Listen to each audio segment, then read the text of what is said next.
With great pleasure, I now invite Professor Bhanuji Rao to address the gathering on role of education. I must acknowledge the kindness of the Institute of Public Enterprise to keep inviting me at least once in 2 years on the average. Generally, institutions who invite me, they don't repeat it. Because why should we get this guy? I mean, we just worked in Singapore, so what? If you are talking about an extremely high-flying scientific model where you use a lot of econometrics, a lot of modeling, and then come out with something, it's nice and thrilling. But just to keep common sense every day into new test tube, it could be quite uninteresting. I'm going to talk to you about role of education in social sector development. Education is a key component of human development. Education builds human capital, favors economic growth. Is SSD limited to education, health, housing, empowerment of women, children, etc., etc.? Every time I prepare for a talk or a lecture, it is new to me. I don't believe in just giving the same. So thanks to the organizers, I started looking at what exactly is social sector development. I knew education, health, nutrition, empowerment, gender inequality reduction, blah, blah, blah, blah. But then I said, no, this is a good opportunity. Why don't you find out what is social sector development? So is SSD limited to education, health, housing, etc., etc., which is what we know as social sector development.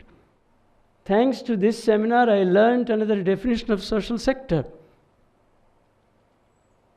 There is a link, an encyclopedia link, which says the following, not quoted verbatim. Social sector is used as an alternative to non-profit sector and non-governmental sector. The focus is on social mission. Now, I don't want to say that I am an expert in social sector. It's a great opportunity for me to learn.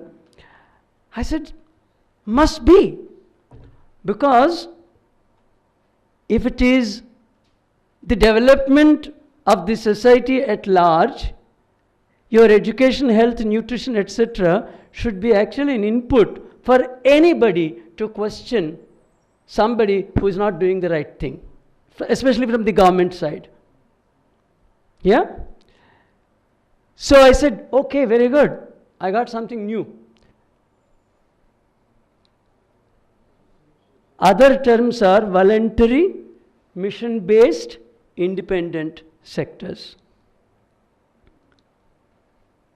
There is also the point that almost all activities of the sector are funded by voluntary contributions. So I have two variants of SSD.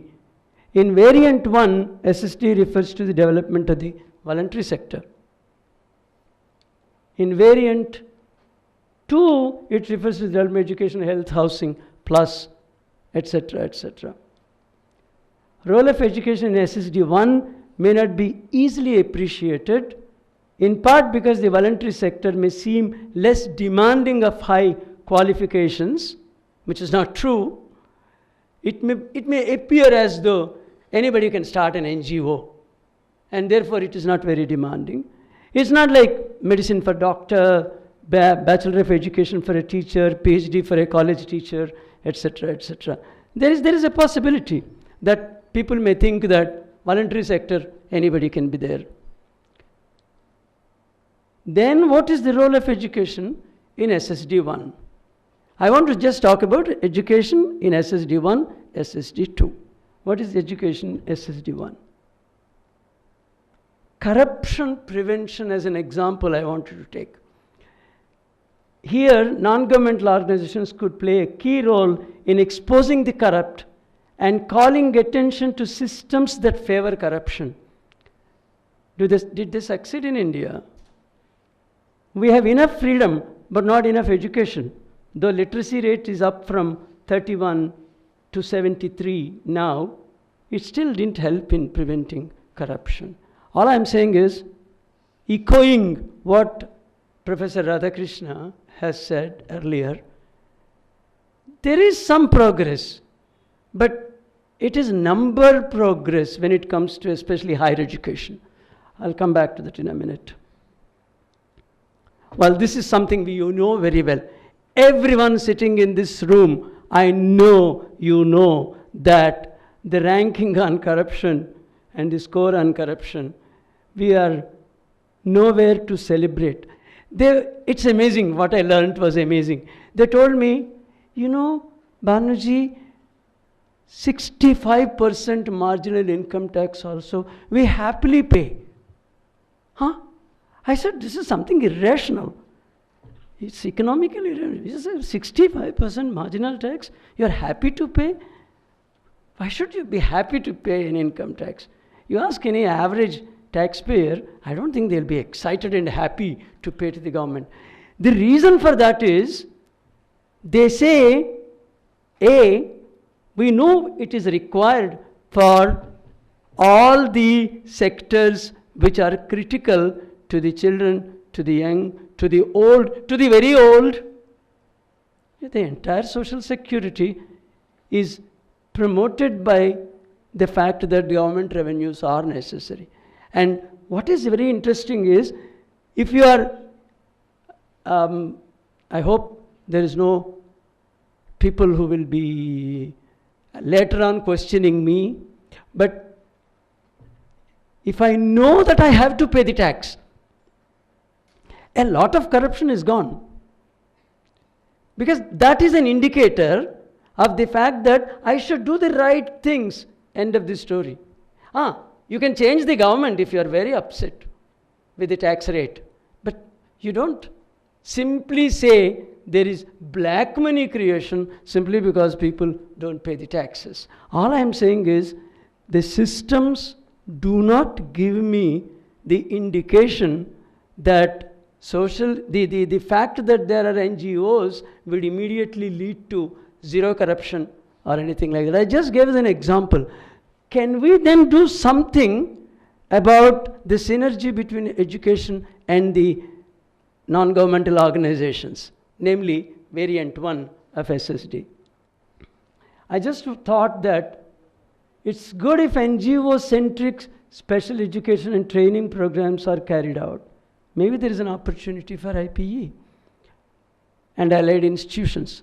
It's nice, let's not keep them as if they are away from governmental or academic institutional framework. I think there should be much more interaction between the NGOs and academic institutions. I think it will do a lot of good to the academics to know what the NGOs are all about. Very, very good results might come about by synergy between educational institutions and the NGOs. There is also a need for collaborative research that helps, because I think the sort of insight the non-governmental organizations have, especially on focused issues, it's very valuable. Even NREGA, for example, a lot of NGOs have taken interest, and some of them have produced their own evaluations, which may or may not be in the mainstream. All I am saying is, there is something for higher education institutions to do with the NGO sector. SSD for social sector development 2, which is all-round development, I want to talk about two segments of education. One is higher education, the other is first 12 years of schooling. Teachers for schools, this is provided by higher education. Professor Radhakrishna referred to that. Teachers for colleges and universities in such varied disciplines as medicine and engineering, again produced by higher education sector. Researchers for new knowledge, R&D. I mean, I didn't talk to Professor Radhakrishna, he didn't talk to me. We didn't communicate for quite some time, but I was so thrilled that he talked about R&D expenditure in China versus India and the functioning of the higher education institutions in the two countries. This is what higher education gets from higher education and the country gets from higher education. We all know the role of higher education in the development of social sectors across the board. One, supplier of school teachers. Two, teachers for colleges and universities. And three, supplier of R&D or researchers. At one university per 1 million people, we need 1,200 universities. It's not that we don't need the number, for God's sake. We do need a large number of these universities. We don't have really a large number right now. Quality is one problem that I'll come to immediately. At one university per 1 million people, we need 1,200 universities. National Knowledge Commission target 1,500 universities. It looks very good actually. We will be empowering our people with higher education at a much greater speed if we have 1,500 instead of my 1,200. Challenge is faculty, which again Professor Radhakrishna referred to. The biggest challenge is the right faculty.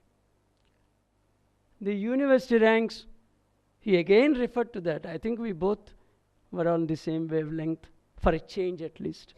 The university ranks 2011-12, top 200, there were 20 from Asia, which itself not very, very high. Come on, Asia is the largest contributor demographically. It itself is not very high. Within the 20, top 3, University of Tokyo, University of Hong Kong, my employer for 3 decades, National University of Singapore. People used to ask me, how did it, National University of Singapore, number 3 now, okay, must be a great place. That's why, they selected you, you were there, blah, blah, blah. I said, no, don't make a big mistake. They were at such low level in 1967 when they employed me. Even I could be employed. Please don't make it the absolutely absolutely truthful, absolutely honest. They were nowhere in the world ranking of universities.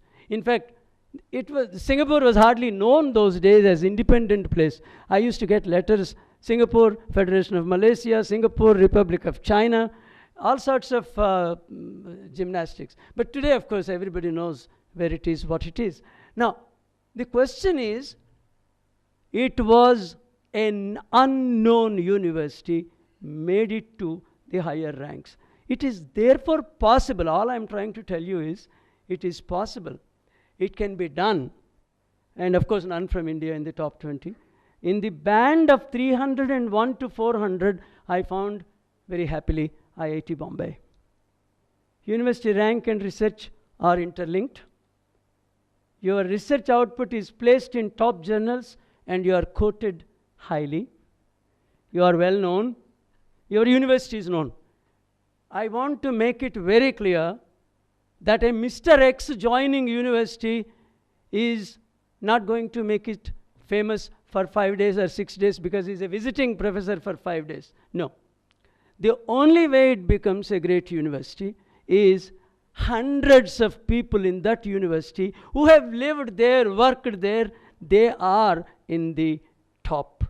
And we all know, I don't need to tell the academics here, we all know if you are quoted every other day as the top researcher in that particular, even a narrow field, they will say, where is he? Sir, he is in XYZ University. It's XYZ University gets the name. I'm just going to finish it very fast. Your university is known. If that is so across many departments, and a high proportion of the faculty, a high rank for the university is inevitable. You just can't get out of that. There's no way you can escape except from ranking it 1 or 2 or 3. Ranked university attracts good researchers, which virtuous circle sets in. It is not rocket science, it is not patented microscopic research work, but it's pure common sense on the surface. But for some reason, not every university does that. If you struggle, I told you 1967, unknown. By mid-1980s, and please keep this as a secret, don't reveal it. By 1985, we were already rejecting some of the top university PhD students from joining as faculty in the NUS. My God.